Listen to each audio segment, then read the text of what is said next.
Olá, 18 horas e 1 minuto, você vê aí imagens ao vivo do centro de Brasília. Já está no ar o SimProep ao vivo. Hoje estamos aqui para atualizar a categoria sobre os últimos acontecimentos do retorno às aulas presenciais, conforme decreto do governador Ibanez Rocha, que prevê a volta das atividades a partir do dia 27 de julho. Em nome da presidente do sindicato, Karina Barbosa, e sua diretoria, nosso agradecimento a todos os professores e professoras que estão acompanhando esta live. Para debater o assunto de hoje, recebemos o professor Rodrigo de Paula. Ele é diretor jurídico do SimProep-DF. E também recebemos o advogado do sindicato, Dr. Bruno Paiva. Bom, muitas perguntas já chegaram e você pode enviar o seu questionamento durante a live pelo espaço de comentários do YouTube ou do Facebook. Nossa intenção é responder o máximo de perguntas e dúvidas da categoria. Bom, eu começo agradecendo pela participação do diretor Rodrigo de Paula, que está aqui no nosso estúdio. Lembrando que estamos tomando todos os cuidados, todas as precauções em relação ao coronavírus, nosso distanciamento, equipe de máscaras aqui atrás das câmeras.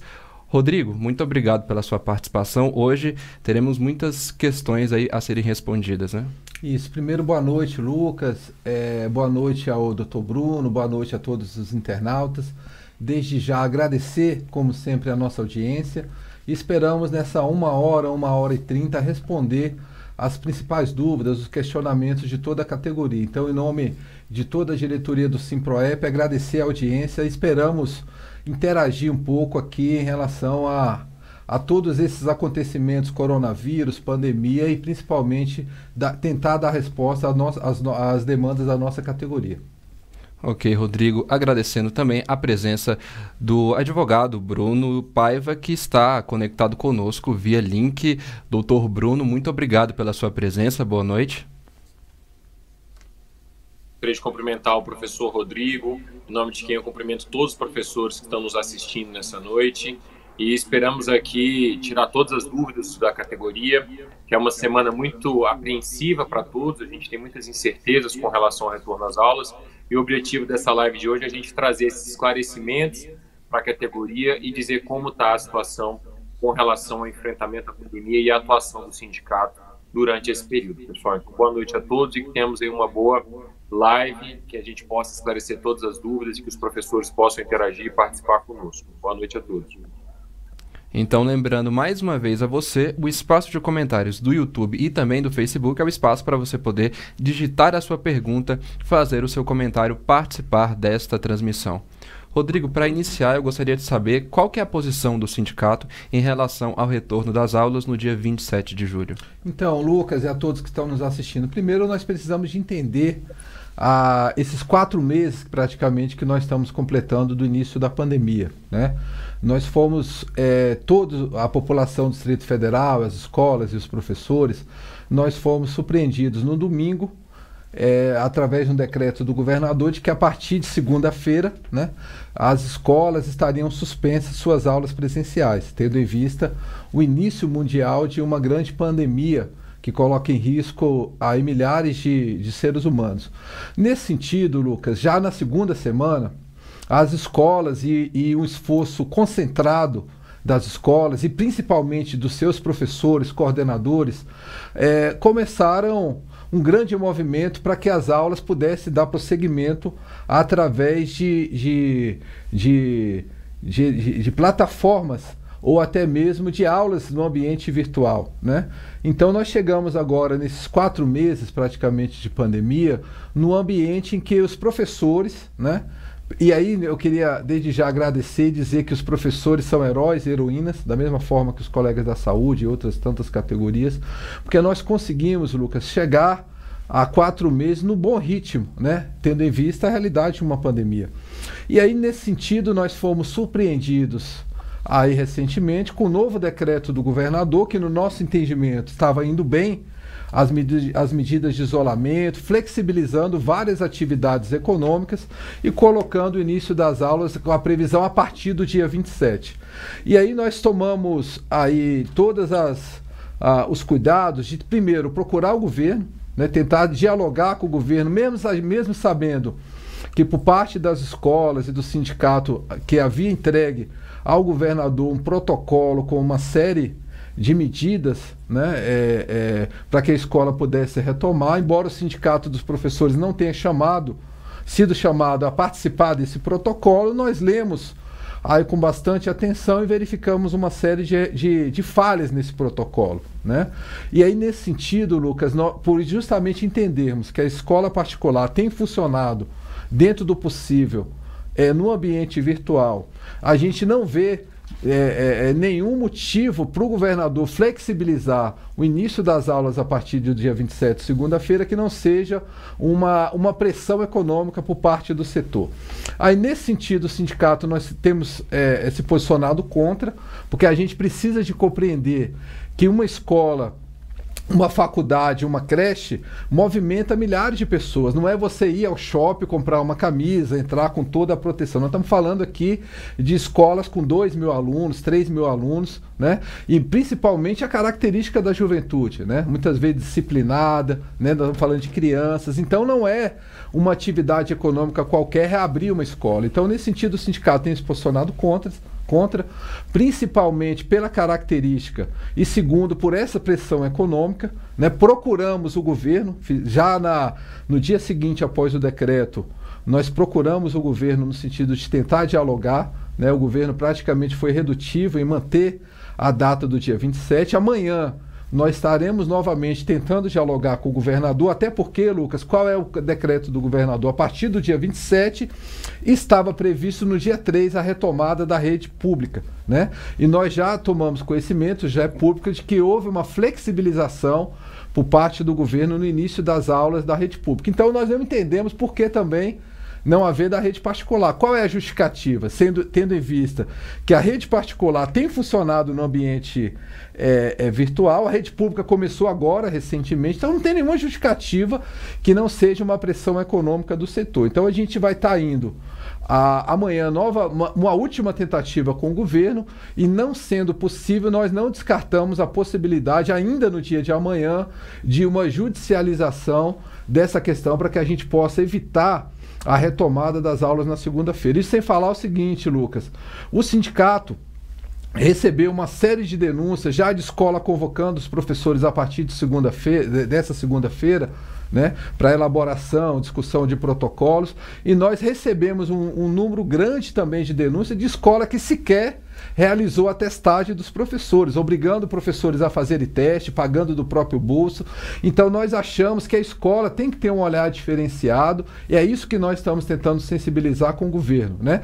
Aí vocês vão dizer assim, mas é a partir do dia 27, né? Nós já, inclusive, já tivemos o posicionamento de uma série de escolas que ouviram os pais e que já disseram que não voltam agora, né? Até porque pesquisas do próprio sindicato patronal, pesquisa da Datafolha, está lá dizendo que 76% dos pais não vão deixar as crianças e os filhos irem para a escola enquanto, Lucas, não tiver uma vacina ou um protocolo mais específico, né? Aquilo que a gente tem de mais precioso é a nossa vida. Então a gente acha muito precipitado essa decisão do governador, e nós esperamos que o governador, que eu acredito que também a equipe do governo esteja nos assistindo, o secretário de Educação, repense essa data de segunda-feira, né? Não sendo possível, o sindicato, nós vamos à justiça.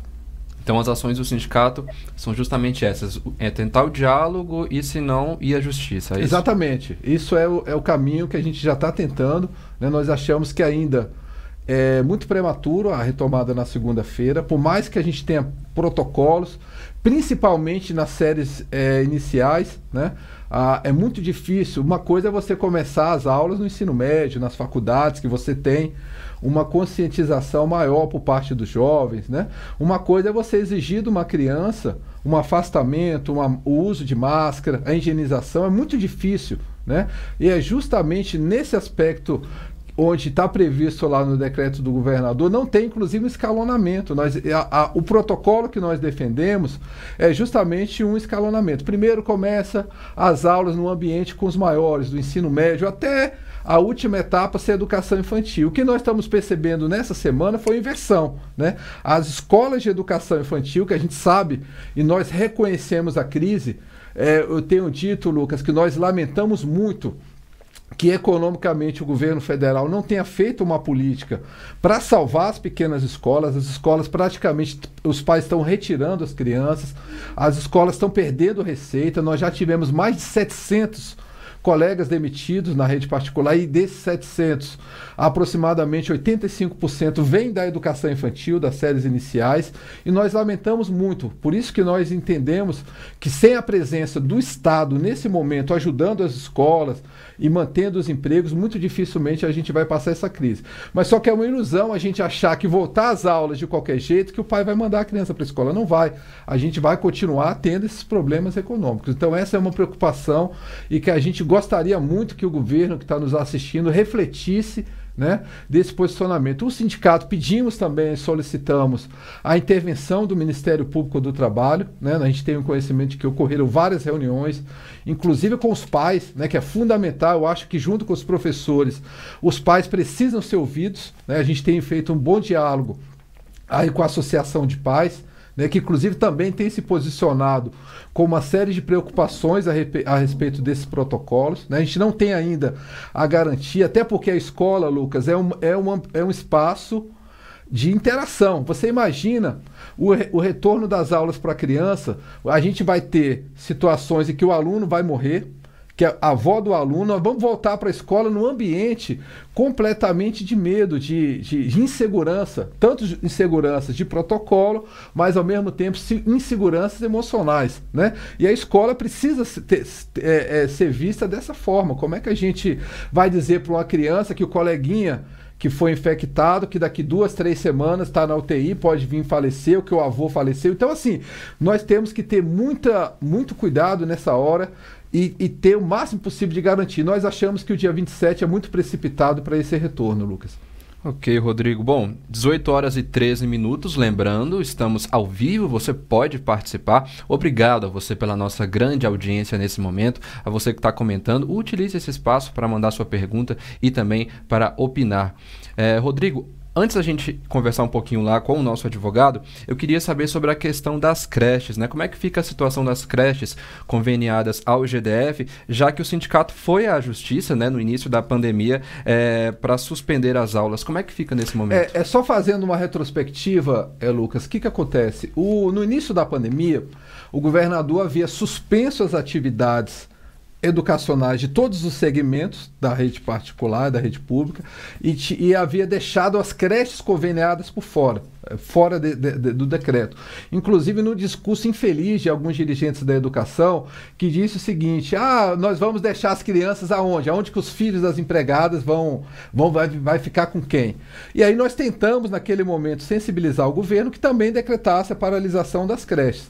Infelizmente nós não fomos atendidos, e o sindicato ajuizou uma ação civil pública e conseguimos, através de uma liminar, suspender as atividades da creche. Nesse momento agora do decreto, nós temos a situação inversa, né? Porque o decreto prevê a retomada e deixou as creches de fora, tendo em vista a decisão judicial lá proferida na 7ª Vara do Trabalho. Então, o que o sindicato nós fizemos, né? Nós entregamos um protocolo ao governador e à Casa Civil, colocando algumas condições para a retomada das creches. Primeira condição, aquilo que a gente havia dito lá no início, que as creches seguem o calendário da rede pública, que sempre foi assim as creches conveniadas. Segundo, nós fizemos uma série de reivindicações, de protocolos específicos voltados às creches, né? Porque uma coisa é você ter um afastamento, outra coisa é uma creche com crianças de colo, né? E aí, o mais grave de tudo isso, Lucas, que as creches, para quem não sabe, os internautas que estão nos assistindo, as creches, os gestores das creches, que são privadas, embora tenha característica pública, eles recebem uma verba por cada aluno, e nessa verba não tem a previsão, inclusive, de aparelhamento das instituições para a política de prevenções. Então nós estamos pedindo lá, primeiro, o calendário que seja retomado no calendário da rede pública. Segundo, que o governo dê a possibilidade dos gestores comprar equipamento de proteção, álcool em gel, toda uma sanitização das instituições. Então nós entregamos esse protocolo, e se o governo atender, nós vamos atravessar um possível acordo na justiça e retirar a ação desde que atenda esse protocolo. Então, Hoje, as creches conveniadas estão impossibilitadas de retomar, mas a gente já tivemos 2 reuniões com o governo e, atendendo essa demanda, o sindicato vai solicitar à justiça que mantenha a retomada das creches no mesmo calendário da rede pública. Ok, Rodrigo. Bom, vamos agora lá com o doutor Bruno Paiva, advogado do SimProEP-DF. Doutor Bruno, vamos falar um pouquinho sobre os protocolos de retorno. Uma pergunta que a gente tem recebido muito aqui no espaço de comentários da nossa live é: quem tem que pagar a testagem? Bom, boa noite, Lucas. O próprio sindicato patronal, o Sinep, que é o Sindicato das Escolas, ele divulgou um roteiro de retorno às aulas. E nesse roteiro de retorno às aulas, ele esclarece que a responsabilidade pela testagem é das escolas. E nada mais óbvio do que isso, né? O professor, a maioria dos professores não tem plano de saúde, uma boa parte deles, então não teria como o professor arcar com esse custo de fazer o teste para o coronavírus. Então, a responsabilidade por essa testagem dos professores, ela é sem dúvida alguma das instituições de ensino que contam com a colaboração desse professor. Então, isso nos parece assim que é muito claro, apesar de termos recebido denúncias de escolas que não estariam providenciando a testagem dos professores, o que é muito temerário, a gente ter o retorno às atividades presenciais sem ter a garantia de que aquele professor foi efetivamente testado para o Covid-19. Ainda que o professor não demonstre nenhum sintomas, a gente sabe que é possível que a pessoa esteja contaminada, mas seja assintomática. Então, isso colocaria em risco os estudantes, os pais. Então, se a gente pensar em ensino infantil, que o pai deixa o filho na porta da escola, tem um contato ali com o professor, vai até a sala de aula, então é perigoso essa contaminação dos assintomáticos, que a gente tem estudos recentes dizendo que os próprios assintomáticos também podem transmitir o vírus. Então, nos parece muito temerário que algumas instituições de ensino ainda não tenham providenciado a testagem dos professores, apesar da intenção de retornar ao ensino presencial. Então, esse acho que é o ponto de partida, é garantir a efetiva testagem dos professores. E a responsabilidade por essa testagem é, de forma inequívoca, das instituições de ensino, Lucas. Ok, doutor. Rodrigo, a qualquer momento, se quiser complementar o Rodrigo, okay. O Bruno, fique à vontade. Continuando com o doutor Bruno, eu queria saber quem faz parte do grupo de risco, doutor. Como é que fica a situação dessas pessoas? Ótimo, Lucas. Esse é um assunto importante para a gente tratar. Quem faz parte do grupo de risco, por própria orientação do decreto do governo do Distrito Federal, deve ficar afastado da atividade presencial. Isso não quer dizer que o professor tem que ter o seu contrato suspenso ou que ele não pode exercer atividade. Ele não deve exercer atividade de forma presencial, mas esse professor ele pode, sem dúvida alguma, participar das atividades remotas fornecidas pela instituição de ensino. Então, se a escola está funcionando de forma remota, esse professor ele pode se manter em atividade através das aulas remotas. Mas o professor que se enquadra no grupo de risco, então aqueles professores que têm mais de 60 anos, gravidez de risco, pessoa com diabetes, problema cardíaco, então você tem uma série de situações em que os professores são considerados grupo de risco. Então, nesses casos, o professor ele não deve comparecer para a atividade presencial na instituição de ensino. Tá? Então, nesses casos, o professor ele pode continuar em atividade, mas através de atividades remotas. Então, se as aulas estiverem sendo feitas, por exemplo, de forma híbrida, algumas atividades presenciais, outras remotas, esses professores do grupo de risco eles devem se enquadrar nas atividades que estejam sendo realizadas de forma remota. Tá? Mas há a garantia de que o professor que se enquadra no grupo de risco que ele não deve participar de atividades presenciais, uma vez que ele coloca em risco a sua própria vida. Então, sabe-se que aquelas pessoas que estão em grupo de risco, se forem contaminadas, têm uma probabilidade maior de ter complicações. Então, para preservar a vida desses professores, por isso eles devem laborar exclusivamente em atividades remotas, em atividades telepresenciais. Tá bom, Lucas? Ok, doutor Bruno, a gente recebeu aqui uma pergunta da Célia Ramos. Ela diz o seguinte: sou do grupo de risco, terei estabilidade no emprego? Bom, Lucas, não há uma garantia de estabilidade no emprego para aqueles professores que são grupo de risco. Nós temos algumas garantias, por exemplo, o Supremo Tribunal Federal havia uma previsão na medida provisória 927 de que quem fosse contaminado por Covid-19 não haveria a presunção de que se trataria de doença ocupacional, que o professor ou qualquer outro trabalhador deveria provar que se contaminou em serviço. Mas o Supremo Tribunal Federal julgou inconstitucional essa previsão, e então é possível aqueles professores que retornarem para a atividade presencial e forem efetivamente contaminados pelo Covid-19, aí há essa presunção de que ele se contaminou em virtude do nexo com a atividade por ele exercida. Então ele teve que se deslocar, muitas vezes com transporte público, ele foi contaminado, ele está realizando atividade presencial, então há aí essa presunção de que aquela contaminação do professor por Covid-19 é considerada uma doença ocupacional. Então não há dúvida de que o fato dele ter retornado às atividades presenciais potencializou muito a chance desse professor se contaminar.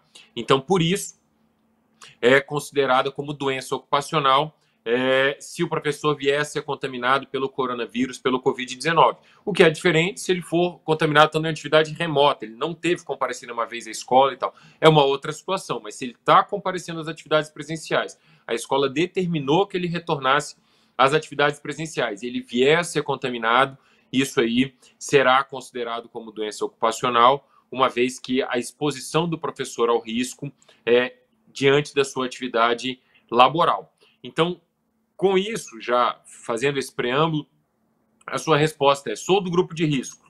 Sua pergunta: sou do grupo de risco, terei estabilidade no emprego? A princípio, se você for do grupo de risco se você for contaminado e for afastado do trabalho, você vai ter estabilidade no emprego em virtude de ser considerado doença ocupacional. Então, a gente tem a previsão no artigo 118 da Lei 8.213, que se você for afastado por acidente do trabalho ou doença ocupacional, você tem estabilidade por 12 meses. Agora, o fato de ser do grupo de risco não lhe traz automaticamente a estabilidade. Mas fato é também, se a escola, vamos imaginar que a escola retome as atividades e passe a desligar os professores que são do grupo de risco. Isso pode ser considerado, sem sombra de dúvidas, como uma dispensa discriminatória, Lucas. Tá? Então, você dispensar professores em virtude, isso há previsão legal, em virtude de raça, sexo, idade e qualquer outra dispensa que leve em consideração esses fatores, pode ser considerado como dispensa discriminatória. Então, por isso, vamos dizer que determinado estabelecimento de ensino passe a dispensar os professores que são de grupo de risco. Não há dúvida que isso pode ser judicializado e a justiça pode reconhecer como dispensa discriminatória se a escola dispensar professores que são do grupo de risco. Mas não há uma estabilidade prevista em lei. Tá? Então, não há essa estabilidade prevista em lei para o professor que é grupo de risco. Até o sindicato tem lutado, o professor Rodrigo comentou que entregou para o governo do Distrito Federal um protocolo com algumas medidas para a retomada das creches, das atividades presenciais. E dentre essas medidas há, por exemplo, um pedido da entidade sindical de que haja uma estabilidade para aquele professor que for contaminado e retornar às aulas, que ele tenha uma estabilidade, para que não haja nenhum tipo de demissão ou alguma discriminação com relação aos professores que venham a ser contaminados. Mas não há na lei, nem na medida provisória, nem no decreto, algum tipo de estabilidade para aquelas pessoas que sejam grupo de risco. O que há é a previsão de que essas pessoas devem laborar em atividades telepresenciais ou atividades remotas, Lucas. Então, só fazendo a complementação que o doutor Bruno disse, Lucas, esse é um item do decreto que nós temos bastante divergências, né? Nós precisamos de entender, eu acho que todos os internautas, os pais que estão nos assistindo, inclusive gestores das escolas, não tem muitos gestores aí que estão nos assistindo. A gente sabe que nenhum professor da rede particular, no rito natural das coisas, ele é detentor de estabilidade, né? Então, o dono da escola, por uma vontade, por um motivo, ele vai lá e demite o professor. Só que nós estamos falando, Lucas, de um momento de pandemia, né? Esse é um dos itens que a gente tem pedido ao governador, que pelo menos tivesse a possibilidade do afastamento dos grupos de risco, que os professores continuassem, não só os professores, mas os trabalhadores em geral da escola, da parte administrativa, continuasse no teletrabalho, nas aulas virtuais, e que a gente tivesse uma garantia da manutenção desse emprego, pelo menos até o término do ano letivo. E esse é um ponto que é sensível, que a gente acha que é falho lá no protocolo, né?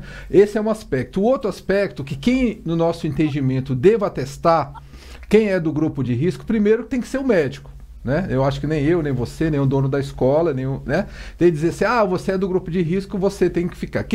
A orientação nossa do sindicato é que faça um relatório, peça um relatório do médico e esse relatório seja protocolado na escola e solicitando a permanência do trabalho no ambiente virtual, né?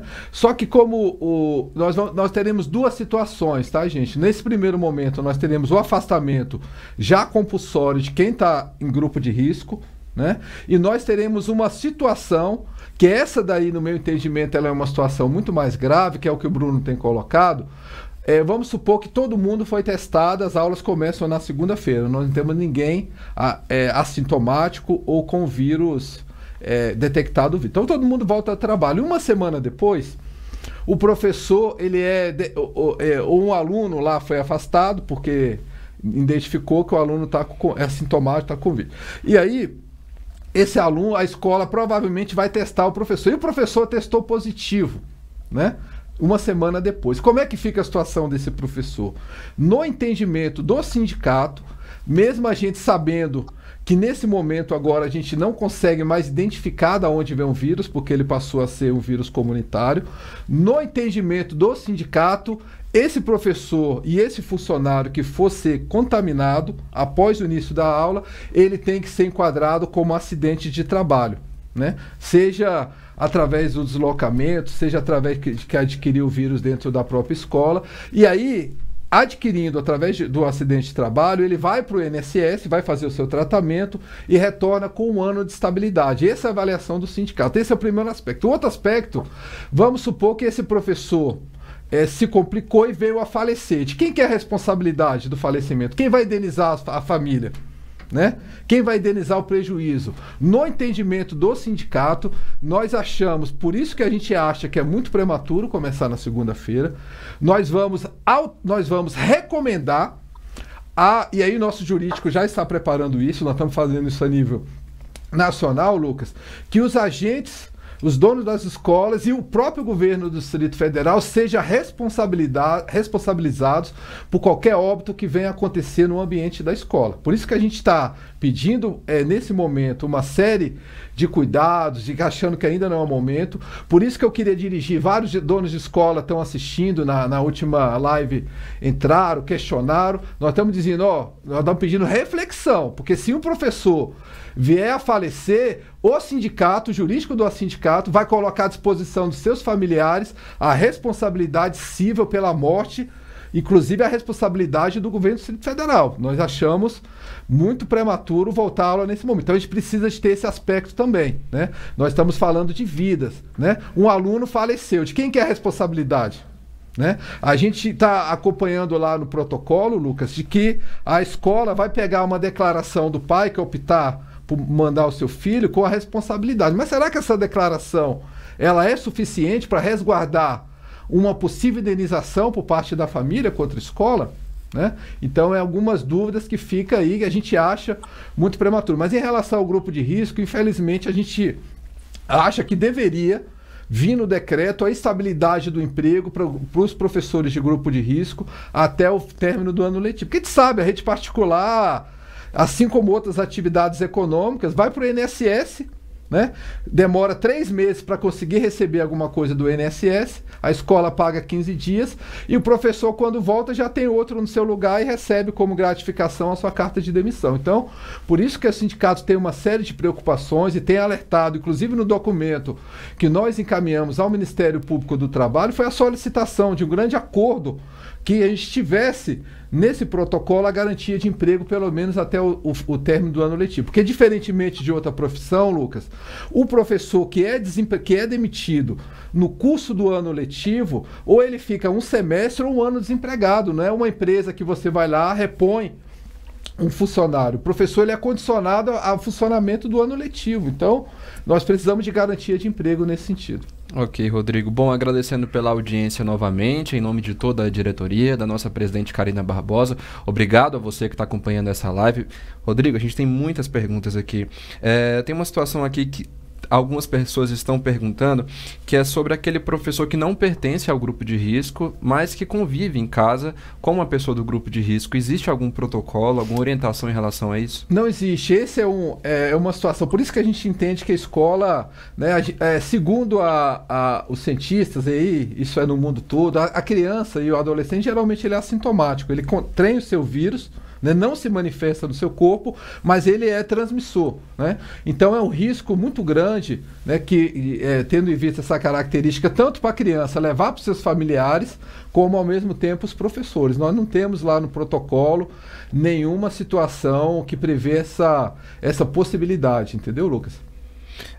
Rodrigo, a Luísa Fernandes está perguntando se a testagem seria apenas para o retorno ou haverá uma regulamentação por parte do sindicato para ser periódico? Então, o que a gente está defendendo, inclusive nós fomos pesquisar em vários protocolos europeus que já passaram por isso, né? A Sociedade de Pediatria também tem se posicionado que o ideal seria refazer os testes a cada 15 dias. Né? O que não está claro lá também no protocolo, né? Lá está lá, volta, fazemos o primeiro e quando será feito o segundo, né? Em qual momento, né?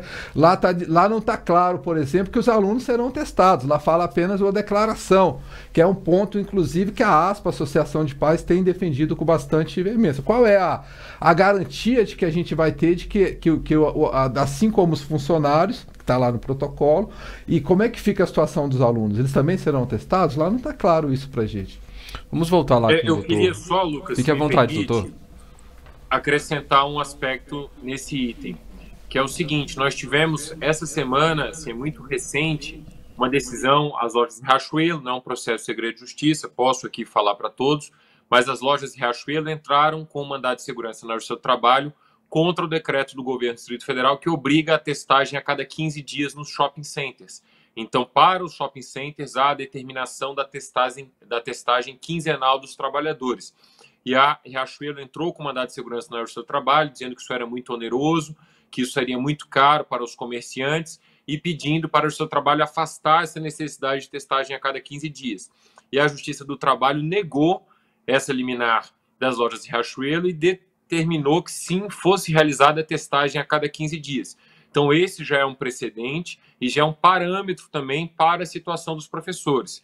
Então, se nos shopping centers é exigida essa testagem a 15 dias, quem dirá no ambiente escolar? Então, para os professores do ambiente escolar, me parece que é um parâmetro razoável essa decisão da Justiça do Trabalho muito recente, dessa semana, que determinou que os comerciantes do shopping center fizessem sim a testagem dos seus funcionários a cada 15 dias. Então, uma loja, nesse caso as lojas de Riachuelo, pediram para a Justiça afastar essa necessidade de testagem, mas a Justiça garantiu que isso era uma medida de segurança e de sanitização dos ambientes e para a segurança dos trabalhadores e dos clientes. Então, no nosso caso aqui, seria uma medida de segurança dos professores, dos demais funcionários do ambiente escolar e também das crianças, dos alunos e dos seus familiares. Tá? Então, só queria acrescentar isso com relação à testagem.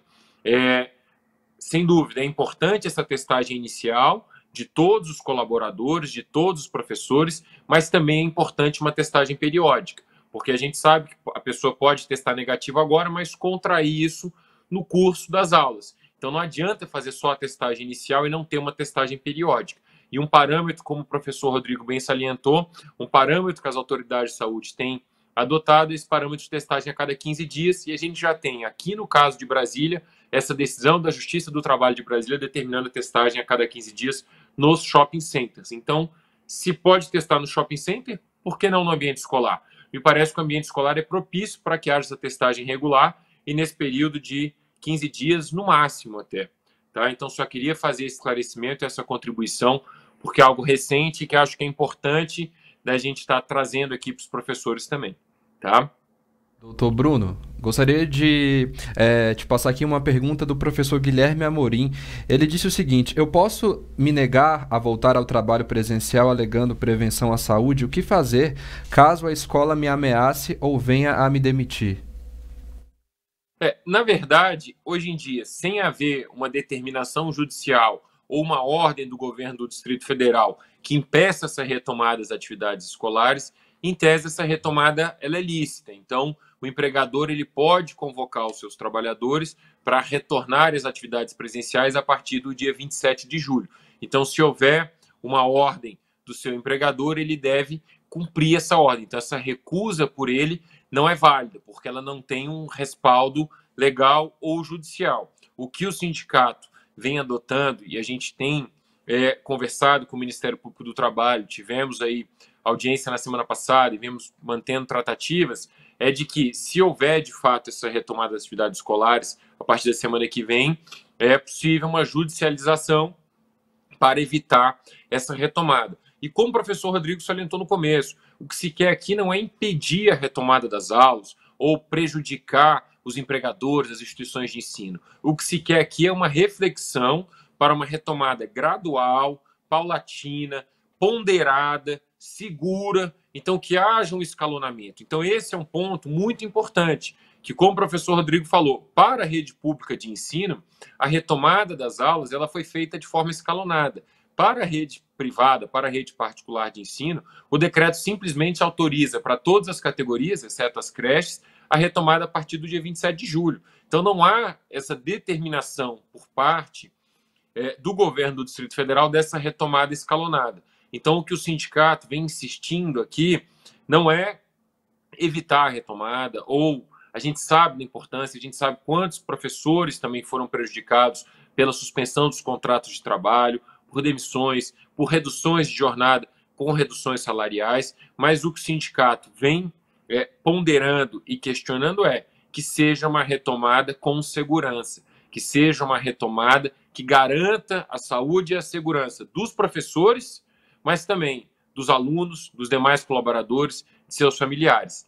Tá? Então, nesse momento, com a decisão do governo do Distrito Federal de retomar as atividades a partir do dia 27, e ainda a gente está tentando que haja uma reflexão e uma mudança de posicionamento. A gente tinha até o dia de hoje, o governo do Distrito Federal ficou de apresentar ao Ministério Público, isso foi divulgado pelo próprio Ministério Público do Trabalho, uma ponderação que foi feita pelo Ministério Público do Trabalho. Que aqui é importante também, Lucas, a gente frisar a atuação do Ministério Público do Trabalho, que tem sido muito ponderada, muito importante, muito prudente, em defesa de uma retomada segura das atividades. Então, o Ministério Público do Trabalho ponderou com o governo do Distrito Federal, com os representantes da Secretaria de Educação, que essa volta às aulas na rede privada ela seguisse o calendário da rede pública. Tá? Então, o Ministério Público do Trabalho fez essa ponderação, isso foi divulgado pela assessoria de comunicação na segunda-feira, e o governo do Distrito Federal ficou até às 19 horas do dia de hoje de apresentar uma resposta ao Ministério Público do Trabalho. Não tendo uma resposta positiva, aí iremos discutir a possibilidade de judicialização com relação ao retorno. Então, para ser bem objetivo com relação à pergunta do professor que nos acompanha, se a escola o convocar para retomar as atividades, primeira coisa é que ele tem que avaliar se ele é do grupo de risco. Se ele for do grupo de risco, ele deve notificar a escola, dizendo, olha, eu sou do grupo de risco, eu tenho mais de 60 anos, o que é muito raro, até como o professor Rodrigo mencionou, né, na rede privada de ensino, mas eu sou hipertenso, eu tenho alguma situação que me enquadra no grupo de risco. Ele deve notificar a escola e acompanhar do documento respectivo. Tá? Agora, se ele não for do grupo de risco, aí ele deve retomar suas atividades e aguardar as deliberações do Sindicato dos Professores, do SimProEP e também do Ministério Público do Trabalho, que estão acompanhando essa retomada das atividades. E pode ser que haja uma judicialização e alguma medida judicial que adie esse retorno às aulas ou que pelo menos garanta medidas de segurança, que você tenha uma retomada escalonada a partir de uma data futura. E relembrando que a gente ainda está vivenciando o pico de contaminação, a gente ainda está aí com os leitos lotados, a gente tem uma lotação elevada dos leitos, a gente tem tido, há poucos dias atrás, o Distrito Federal teve o recorde de mortes por Covid-19, infelizmente. Então, assim, o que o sindicato está ponderando é essa retomada gradual e segura das atividades. Tá bom, Lucas? Ok, Bruno, obrigado. Bom, Agradecendo a você que está nos acompanhando, agradecendo aqui a Michele Ribeiro, Ana Carolina, Otávio Barreto, Socorro Videres, Daniele Velame, Michele Dias dos Santos, Joelma Alves, Akemi Vidigal, Cristina da Silva, Vanessa de Souza, a Samara Brito, que está aqui acompanhando a gente. Inclusive a Samara fez uma pergunta aqui importante, Rodrigo. Ela está perguntando como proceder quando a escola informa que não vai testar. Como é que o sindicato se posiciona nesses casos? Então, Samara, o mais importante é imediatamente ligar o sindicato e fazer a denúncia, né? E aí nós estamos, inclusive é um outro item que nós estamos cobrando do governo, justamente quem vai fiscalizar as escolas, né? Tá lá, o decreto fala que tem que ocorrer a testagem, o afastamento, né? Todas as políticas de prevenção, os equipamentos, mas quem vai fiscalizar as escolas? A gente sabe que o governo não tem estrutura. Nós estamos falando aqui de aproximadamente, incluindo as faculdades, aproximadamente 700 estabelecimentos, né? Com 3 turnos de atividades. Então, nesse caso especificamente, imediatamente ainda amanhã, ligar no sindicato para que o sindicato faça notificação e já denuncie o DF legal para que essa testagem seja feita, caso a escola já tenha sinalizado com o início das suas atividades presenciais.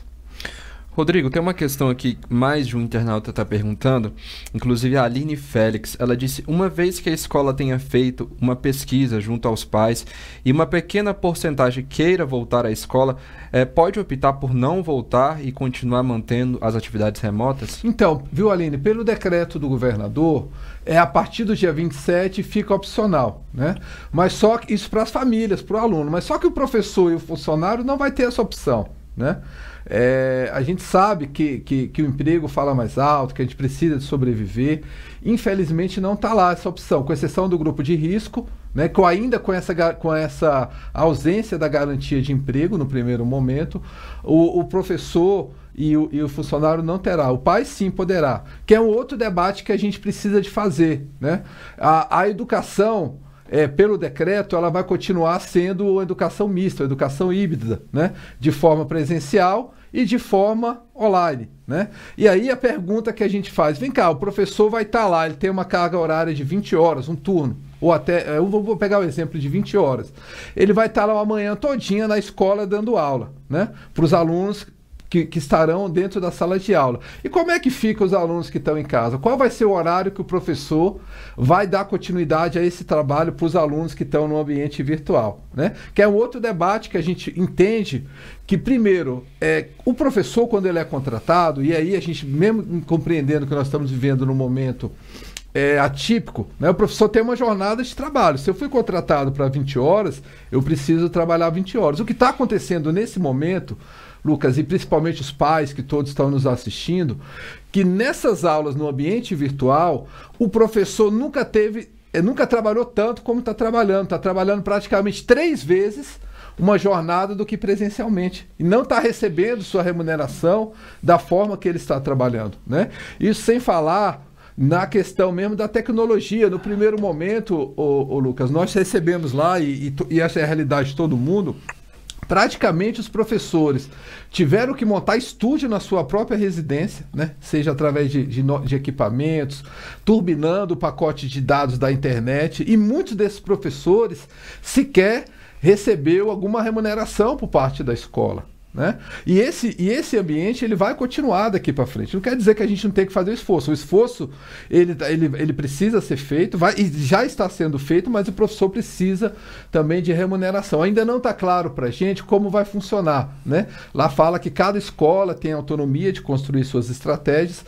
Então o que vai acontecer? Nas grandes escolas, provavelmente a escola que tem uma possibilidade maior, ela vai colocar uma câmera, né? Vai filmar a aula do professor e o aluno vai assistir lá. Mas só que não é só isso, e a interação, né? Como fica a interação, como fica... Então, a orientação nossa do sindicato, primeiro, que a gente estipule e comece a gravar os horários de trabalho, né? Para que a gente, horário que ultrapassar do seu contrato de trabalho, no nosso entendimento, ele tem que ser remunerado com adicional de hora extra, que é um debate também que não está claro, né? E aí a gente precisa de compreender que é uma realidade nova para todo mundo, inclusive para as escolas, né? Por isso que a gente tem pedido, Lucas, cautela para as escolas, e nesses 4 meses a gente tem grandes exemplos de escola que tem adotado plataformas que não sobrecarregam os professores, que não sobrecarrega os alunos, mas nós temos situações inversas, nós temos relatos de professores que ficam 10 horas na frente do computador, né? Praticamente adoecendo. Isso já está a estatística do INSS, de tantos outros órgãos, de que o adoecimento da categoria aumentou bastante, principalmente o adoecimento emocional, porque o professor fica naquela tensão, né? Uma pressão psicológica muito grande. Esses dias a gente recebeu uma denúncia de um professor, e várias denúncias, né, que estão chegando ao sindicato, de pai atravessar uma aula ali na frente do computador, esculhambar o professor, corrigir o professor na frente de toda uma plataforma virtual. Ou seja, a gente não tem... O mundo virtual hoje é uma realidade nova e nós não temos, inclusive, legislação para isso. Por isso que a gente está pedindo bom senso por parte das escolas e, principalmente, que não haja um excesso como está acontecendo nesse momento, né? A categoria praticamente não está tendo vida própria, né?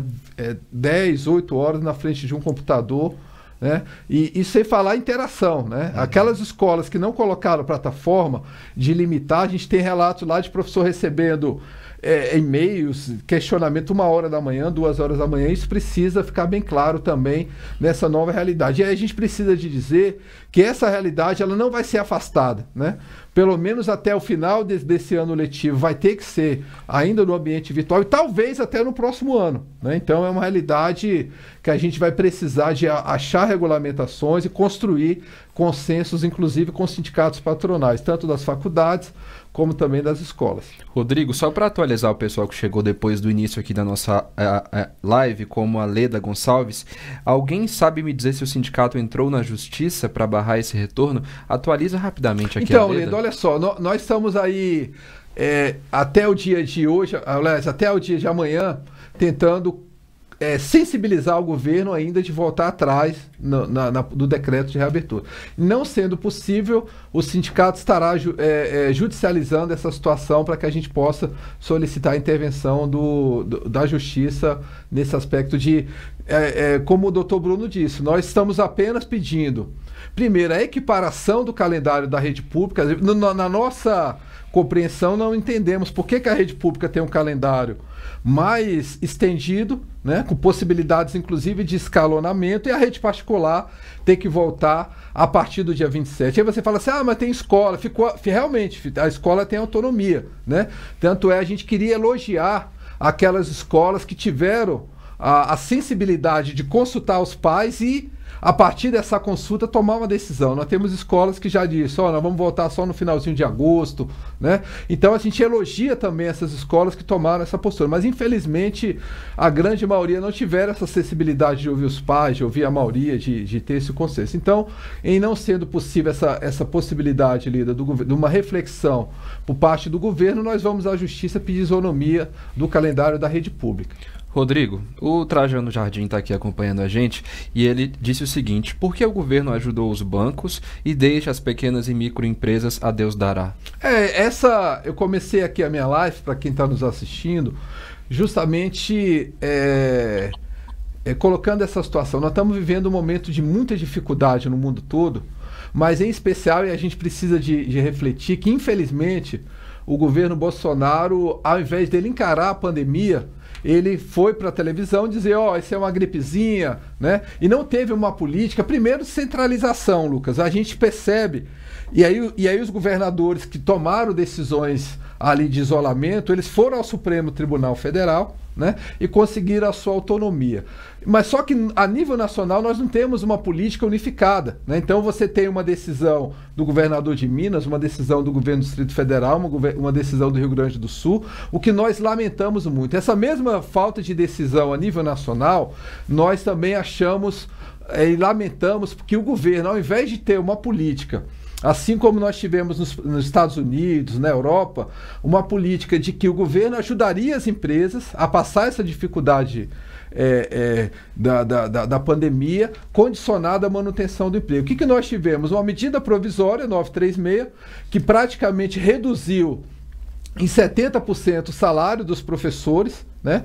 E o governo tem passado uma ajuda compensatória com o dinheiro do próprio trabalhador, que é o dinheiro do fundo de garantia, e nós não temos uma presença por parte do Estado. É o que nós estamos defendendo, inclusive a nível nacional. Nós encaminhamos já um documento ao ministro Guedes, e aí a gente quer deixar isso claro, inclusive para os donos das escolas, que não existe a curto espaço de tempo uma saída para o setor educacional que não seja uma ajuda compensatória por parte do governo, né? É o que a gente está, inclusive, pedindo nesse momento. Historicamente, nós sempre fomos contra dinheiro público para a empresa privada, mas nesse momento de pandemia não existe uma solução que não seja uma ajuda financeira por parte do governo federal, e o governo praticamente fecha os olhos em relação a isso. Nós lamentamos muito. Ok, Rodrigo, vamos voltar lá então com o nosso advogado, o doutor Bruno.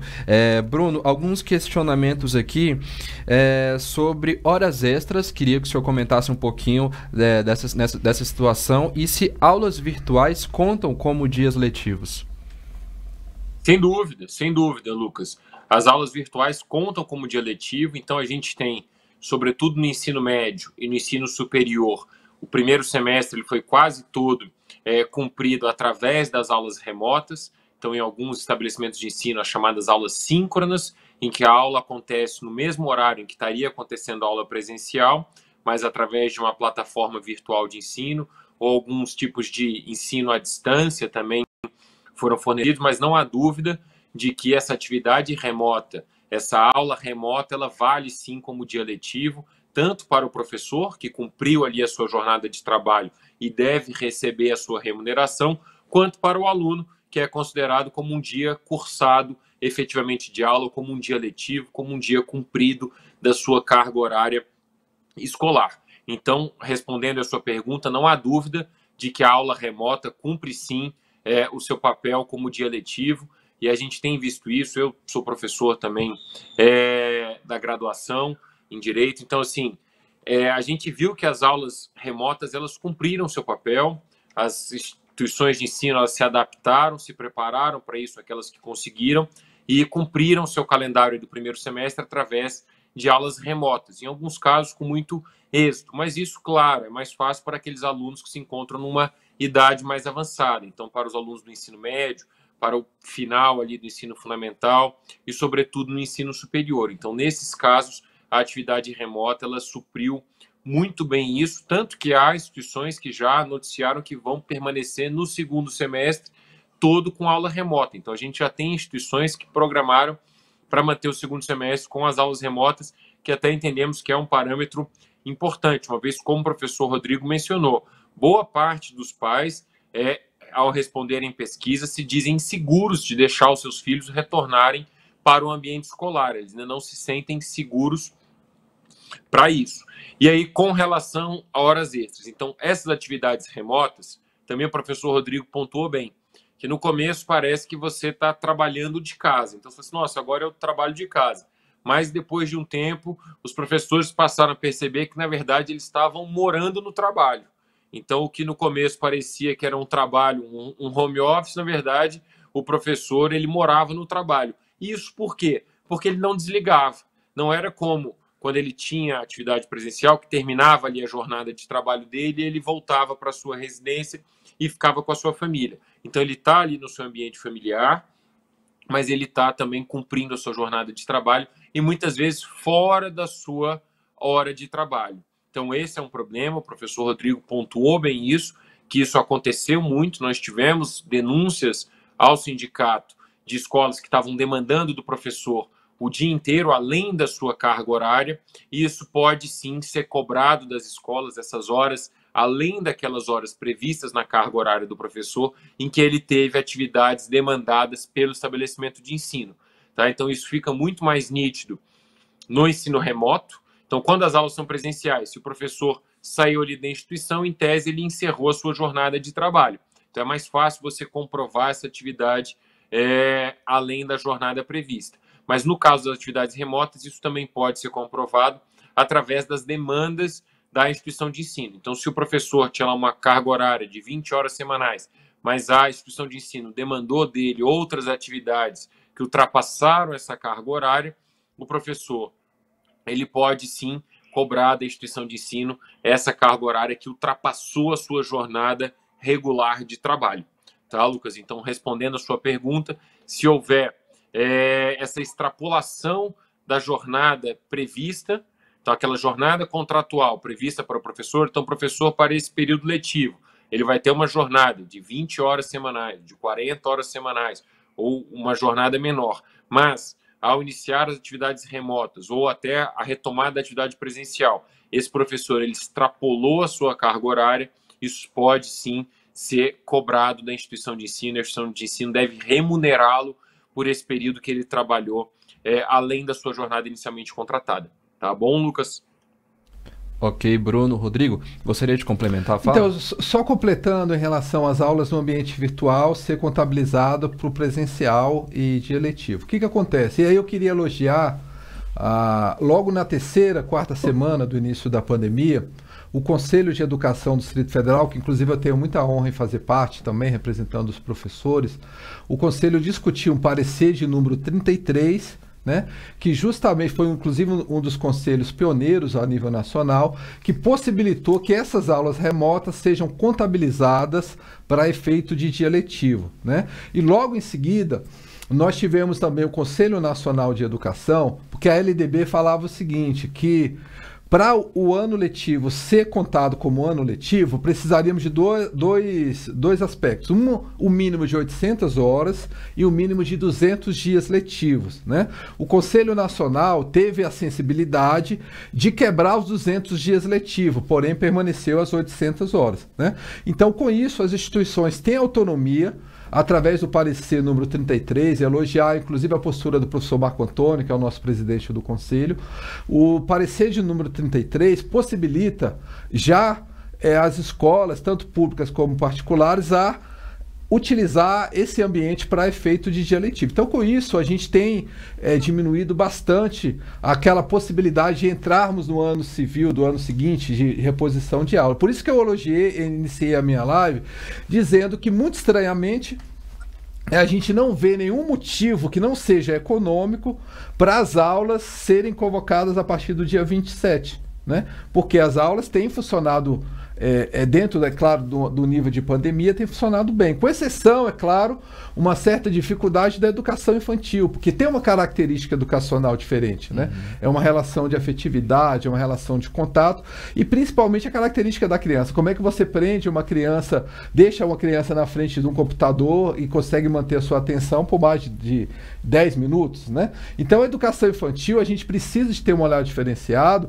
mas mesmo assim, os professores da educação infantil, Lucas, também nunca trabalharam tanto, né?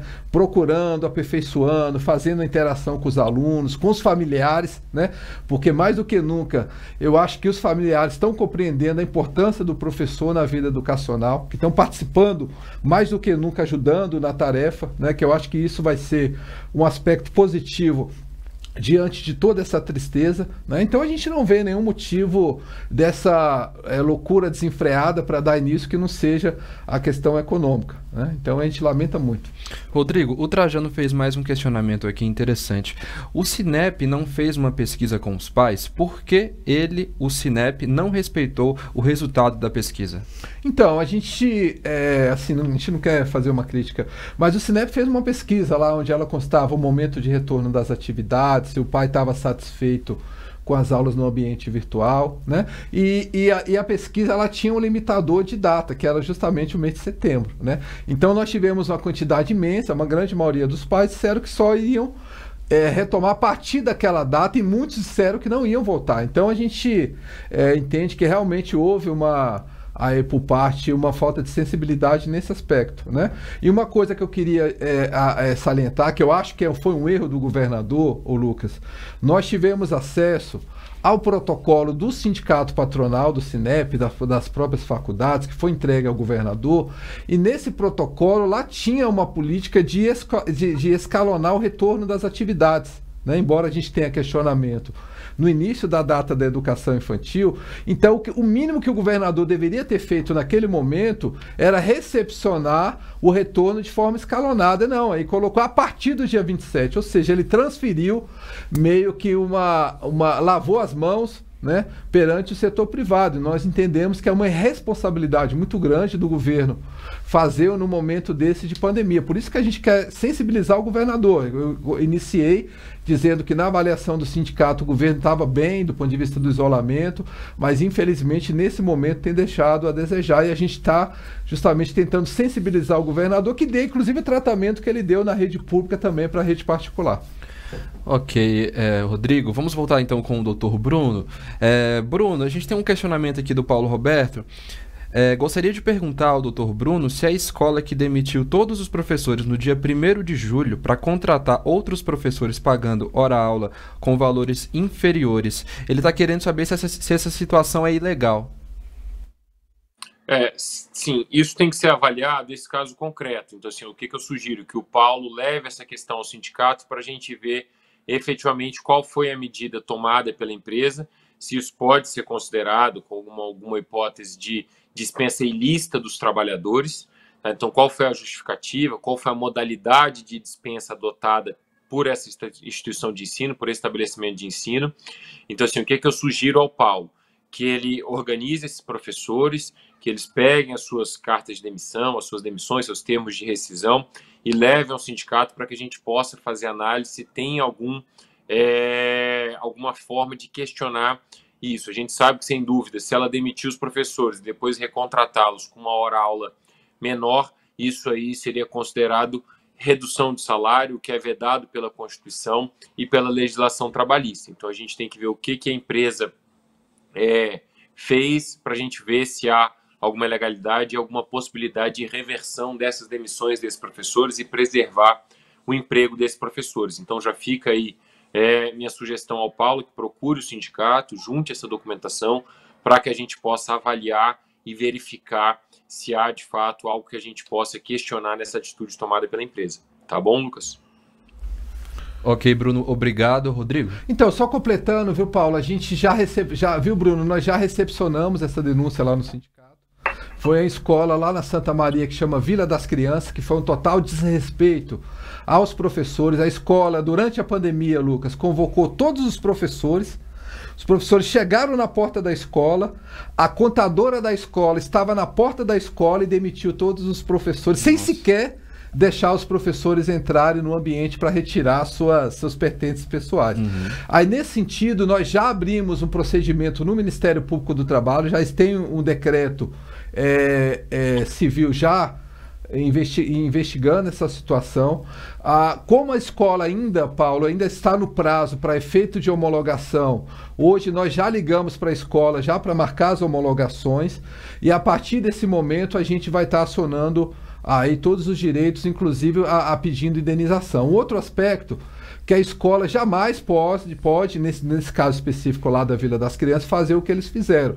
Eles demitiram todo mundo, fizeram um contrato por prazo determinado com o valor da hora-aula menor, quebrando completamente o princípio da continuidade empresarial da escola. Então a gente já está tomando as providências, Paulo, e tranquilizar os professores. A gente lamenta muito uma postura como essa da escola, né? E nós já estamos acionando o Ministério Público, e nós estaremos nos próximos dias homologando as rescisões e provocando também a Justiça do Trabalho individualmente com cada direito. Ok, voltando lá com o Bruno. Bruno, a Michele e o professor Xavier estão perguntando se, ao voltarmos para o presencial, sairemos do regime de teletrabalho?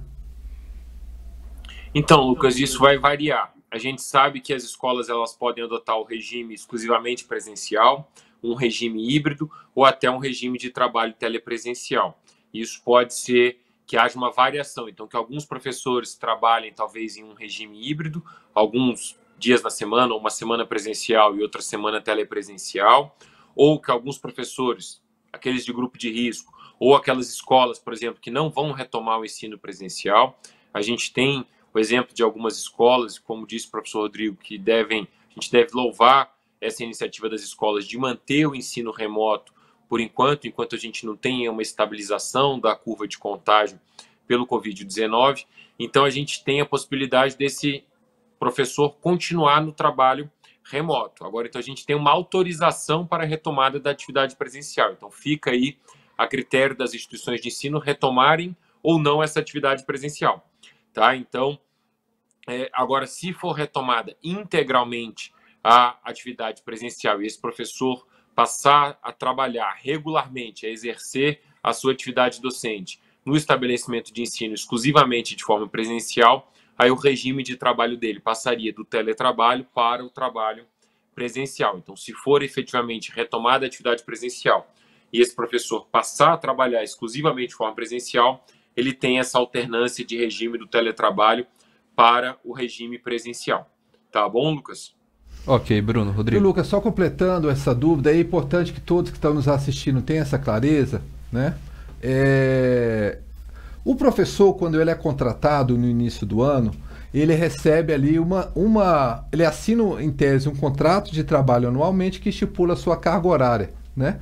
Então, na convenção coletiva, nas convenções, tanto das faculdades como das escolas, nós temos uma regra que é chamada quando que a escola pode reduzir a jornada de trabalho do professor. Porque se reduzir a jornada de trabalho, e nós somos juristas, reduzindo a jornada, o professor oscila o seu salário. Então, a convenção ela garante a manutenção da carga horária, sendo que a instituição só pode reduzir a carga horária sempre no início de cada ano letivo e com alguns critérios, que é fechamento de turma, mudança da grade curricular. Então, uma coisa que está acontecendo bastante, é importante que todos estejam nos assistindo, algumas escolas têm comprado plataformas ou até contratado professores para dar aula no ambiente virtual e vem querer reduzir a carga horária do professor, né? E aí é muito importante que ninguém assine nenhum documento concordando sem antes consultar o sindicato para a gente averiguar se existe uma legalidade nessa redução. Isso está acontecendo muito, né? Principalmente no ensino superior, né? Porque o ensino superior, diferente, Lucas, da realidade do setor da educação básica, o ensino na EAD já era uma realidade do ensino superior. Então, dentro da convenção coletiva, nós temos realidade para o professor que trabalha na EAD do ensino superior e o que trabalha no presencial. O que a gente está percebendo? Que as faculdades têm diminuído o trabalho do professor no presencial, tentando colocar na EAD. E a gente tem feito bastante questionamento. Foi o caso, inclusive, de uma denúncia que nós fizemos agora à faculdade UDF, que demitiu 78 professores, com o objetivo de centralizar suas aulas na plataforma virtual e até fora do Distrito Federal. Então, já é um procedimento que já está em curso lá no Ministério Público, né? E a gente quer justamente evitar isso. Porque se a escola adota essa prática, ela está descumprindo a convenção coletiva. Mas, para isso, é necessário que vocês, professores, nos ajudem a fiscalizar e façam denúncia ao sindicato. Rodrigo, o Eduardo Albuquerque está perguntando, está comentando aqui que algumas escolas estão convocando para reuniões presenciais. Os professores são obrigados a estarem nessas reuniões presenciais? Isso pode? Eu vou deixar o doutor Bruno responder, que a gente teve caso essa semana, depois eu faço o comentário. Fique à vontade, doutor. Bom, essa semana a gente teve um problema com algumas instituições de ensino justamente por isso, Lucas. O que aconteceu? E o professor Eduardo que está questionando isso também, respondendo a pergunta do professor Eduardo. Algumas instituições de ensino convocaram os professores para reuniões presenciais, chamando de semana pedagógica, de atividades docentes, para preparar para o retorno às aulas. E nós fizemos uma notificação para todos os estabelecimentos de ensino. Por quê? Porque o decreto editado pelo GDF ele é muito claro que os estabelecimentos de ensino eles devem priorizar as reuniões e os eventos à distância. Então, assim, só deve ocorrer aquela reunião, aquele evento presencial em maneira excepcional, só se não for possível realizar algum encontro, alguma reunião por meio telepresencial. E é óbvio que qualquer semana pedagógica, qualquer atividade que seja desempenhada nessas reuniões pedagógicas, ela pode ser desempenhada tranquilamente através de uma plataforma, como a gente está fazendo isso agora. A gente está fazendo uma live com a participação aí de centenas, quem sabe milhares de professores nos acompanhando e eu na minha residência, vocês no estúdio de vocês, fazendo isso com as medidas de segurança. Então, a semana pedagógica, as reuniões pedagógicas também podem acontecer dessa maneira, sem nenhum prejuízo à qualidade da atividade docente dos professores. Então, nós fizemos essa notificação, notificamos todas as escolas que convocaram os professores para atividades presenciais, porque o decreto do GDF ele é claro em priorizar reuniões e eventos à distância. Então, para que eu vou aglomerar os professores num auditório, num ginásio, que seja, para ter uma reunião presencial, se é possível que a escola realize esse tipo de atividade através das plataformas de reuniões telepresenciais? Zoom, Cisco Webex, Microsoft, Teams. Então, a gente tem várias plataformas para a realização dessas atividades telepresenciais. Então, não há nenhuma justificativa para que a escola faça semana pedagógica, reunião pedagógica ou qualquer outro nome que ela queira dar para essas atividades presenciais. E ainda tem um outro ponto, que o decreto ele autoriza as atividades educacionais a partir do dia 27 de julho. E no nosso entendimento do Simproep, essa reunião pedagógica ou semana pedagógica, ela tem sim uma atividade, um caráter de atividade educacional. Então, não poderia ser realizada de forma presencial antes do dia 27 de julho. Mas mesmo após o dia 27 de julho, só há necessidade de reuniões presenciais se não houver como fazê-la através de meios telepresenciais. Então, não há justificativa para que se realize reuniões, reunindo professores, aglomerando pessoas em uma sala, em um auditório, se é possível fazer isso através das ferramentas tecnológicas à disposição dos estabelecimentos de ensino e dos professores. Tá, Lucas? Então, o que a gente pede? Que se o professor for convocado para alguma reunião, para algum evento presencial, que ele avise o sindicato, que o sindicato pode notificar essa instituição de ensino, relembrando a ela, demonstrando a ela o que diz especificamente o decreto do governo do Distrito Federal de priorizar as reuniões e eventos à distância. O que é priorizar? A prioridade é que eu faça eventos à distância. Eu só não vou realizá-los à distância quando for impossível. Então, se for possível que eu realize esse evento através de uma forma remota, para que eu vou aglomerar pessoas sem sentido? Tá? Então, a gente conta aí com a colaboração dos professores para notificar o sindicato dessas convocações, e o sindicato pode estar também notificando as escolas e os estabelecimentos de ensino que estejam realizando reuniões de forma presencial. Tá bom? Ok, Bruno, reta final aqui da nossa live, mas Bruno, eu queria só tirar mais uma dúvida que muitas pessoas estão perguntando aqui sobre a questão do direito de imagem nas aulas virtuais. A escola ela pode disponibilizar as aulas sem a autorização dos professores em redes sociais como o YouTube, por exemplo? Geralmente, o que aconteceu com as escolas que passaram a adotar as atividades remotas? Geralmente, essas escolas enviaram para os professores uma autorização para o uso da imagem do professor. Então, como a atividade foi feita de forma remota, o professor ele teve que autorizar o uso da sua imagem. Então, isso aí, o que é importante a gente dizer?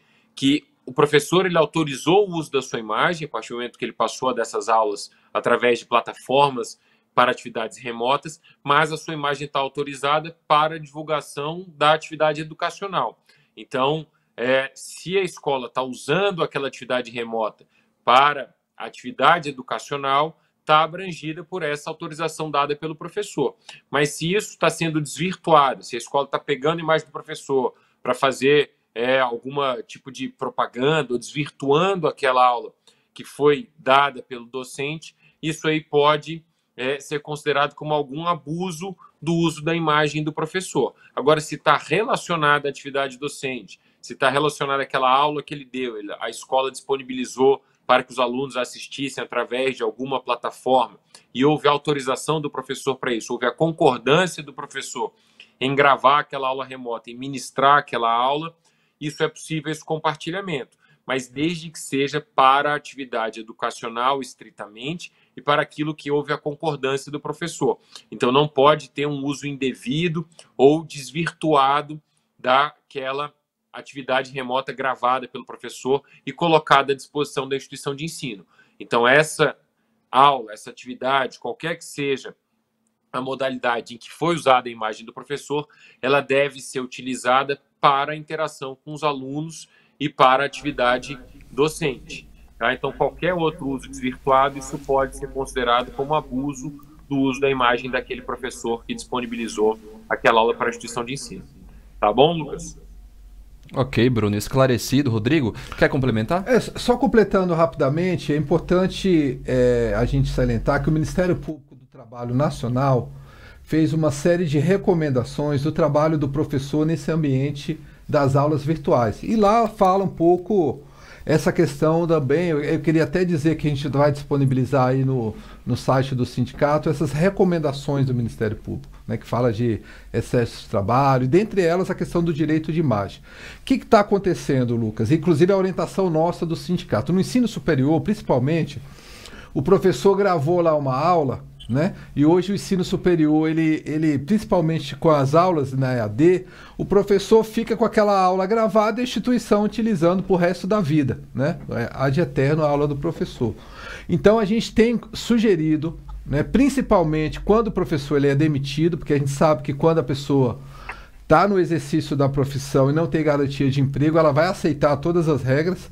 Então, o que a gente está pedindo, que foi, inclusive aconteceu agora muito, né, em várias faculdades, que no ato da demissão, o professor já faça uma comunicação dizendo que a instituição está desautorizada a utilizar qualquer aula gravada ou qualquer imagem do professor. Mesmo que ele tenha anteriormente assinado, no início do contrato de trabalho, uma autorização, a nossa recomendação é que no ato da demissão ele desautorize a instituição de utilizar, né? Então é um debate, como eu disse no início, é uma realidade nova, né? E que a gente precisa ainda de um grande debate e aperfeiçoamento. Mas a priori, qualquer imagem que, como o Dr. Bruno, utilizada fora do ambiente escolar, da turma específica do professor, a gente entende que é uso indevido da imagem ali do professor.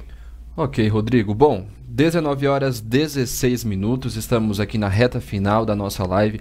Eu quero mais uma vez, em nome da nossa presidente Karina Barbosa, toda a diretoria do SimProEP-DF, agradecer pela sua audiência, a nossa imensa audiência nesta live, citando aqui algumas pessoas: Eric Medeiros, Reinaldo Torres, Roberta Savana, Beth Eguchi, Professor Xavier, Cleiton Andrade, muitos professores acompanhando a nossa live de hoje. Chegamos ao final, algumas perguntas foram respondidas aí no próprio chat, a equipe de comunicação do sindicato esteve respondendo, outras respondemos aqui, e aquelas que não foram respondidas, a equipe do SimProEP vai responder, então fique atento às nossas redes sociais, acompanhe a gente no Facebook, se inscreva no nosso canal no YouTube. Eu vou voltar agora lá com o nosso advogado, o Dr. Bruno Paiva. Doutor Bruno, eu gostaria agora das suas considerações finais. Bom, Lucas, eu queria em primeiro lugar parabenizar o SimProEP por essa iniciativa, de estar aqui compartilhando com os professores a situação atual dessa retomada das atividades presenciais, o que o sindicato tem feito, quais as medidas têm sido adotadas. Então, em primeiro lugar, é parabenizar o sindicato por essa iniciativa e, sobretudo, pela forma como o sindicato vem conduzindo toda essa questão. Como disse o professor Rodrigo, é um momento muito sensível, é um momento nunca antes enfrentado, então a gente está diante de situações inéditas e a gente tem que sempre atuar com muita ponderação, com muito equilíbrio. O sindicato tem se pautado pela ponderação e pelo equilíbrio e pela razoabilidade. Então, o sindicato sempre tem tentado conciliar a preservação do emprego, da remuneração dos professores, da preservação da atividade escolar, mas privilegiando sempre a saúde e a segurança dos professores e também dos alunos. Então, todas as medidas que vêm sendo tomadas pelo sindicato é na tentativa de ter o retorno às atividades presenciais de forma segura, de forma que tenha uma preparação prévia, então que as escolas estejam preparadas, que os professores estejam preparados, que todos tenham adotado todas as medidas necessárias para esse retorno às atividades. Então, o sindicato tem buscado garantir isso junto ao Ministério Público do Trabalho, e aqui faço, desde já, uma homenagem ao Ministério Público do Trabalho, que tem também atuado através de um grupo de trabalho de forma muito serena, mas muito eficaz na garantia da retomada segura das atividades de trabalho. Então, aqui saúdo as procuradoras Carolina Mercante, doutora Ana Cláudia, doutora Helena, também o doutor Ângelo Fabiano, que também tem atuado nesse grupo de trabalho para a retomada das atividades de forma segura, e isso engloba também a atividade educacional. Então, aqui, o sindicato ele tem atuado, os professores têm noticiado, têm demandado o sindicato está de portas abertas para ouvir, ainda que remotamente. Então, quando a gente fala portas abertas, hoje em dia, na verdade, são os canais de comunicação do sindicato, estão à disposição dos professores para que eles demandem, tragam os problemas enfrentados no seu cotidiano, nas suas instituições de ensino, e o sindicato vai fazer tudo aquilo que for possível para que haja preservação da saúde e segurança dos professores, para que haja preservação dos empregos e que a gente possa retomar as atividades com muita segurança, de forma segura, de forma gradual. Tá? Então, agradeço aí a participação de todos os professores que nos ouviram e nos colocamos aqui à disposição para qualquer dúvida que possa surgir, qualquer problema, que os professores não hesitem em procurar o sindicato, que tanto a diretoria do sindicato quanto o nosso corpo jurídico está à disposição da categoria para poder auxiliá-la nesse momento ainda de incertezas. E com relação à retomada das aulas, a gente está aguardando com a possibilidade do ajuizamento de uma ação para que haja esse retorno de forma segura e gradual, seguindo o calendário da rede pública, que o sindicato vem defendendo durante todo o tempo, que não há por que ter essa retomada antecipada da rede privada de ensino, enquanto a rede pública foi garantida uma retomada posterior e gradual. Já na rede particular, isso foi garantido como uma opção das instituições de ensino, então a gente entende que isso deve ocorrer sim de forma gradual. Então agradeço a você, Lucas, pela condução dessa nossa live aqui, dessa nossa entrevista, e agradeço também a todos os professores que nos acompanharam. Uma boa noite a todos, com muita saúde, com muita segurança, e que tenhamos boas novidades em breve para a categoria dos professores dos estabelecimentos particulares de ensino aqui no Distrito Federal. Obrigado, Lucas. Doutor Bruno, muito obrigado pela sua participação. Uma boa noite para o senhor. Rodrigo, é um momento muito delicado que a gente está vivendo, são muitas dúvidas, a gente viu aqui a preocupação, até o desespero de alguns professores que não querem voltar à escola, não querem estar nesse risco, né, de ser contagiado por essa doença, por esse vírus.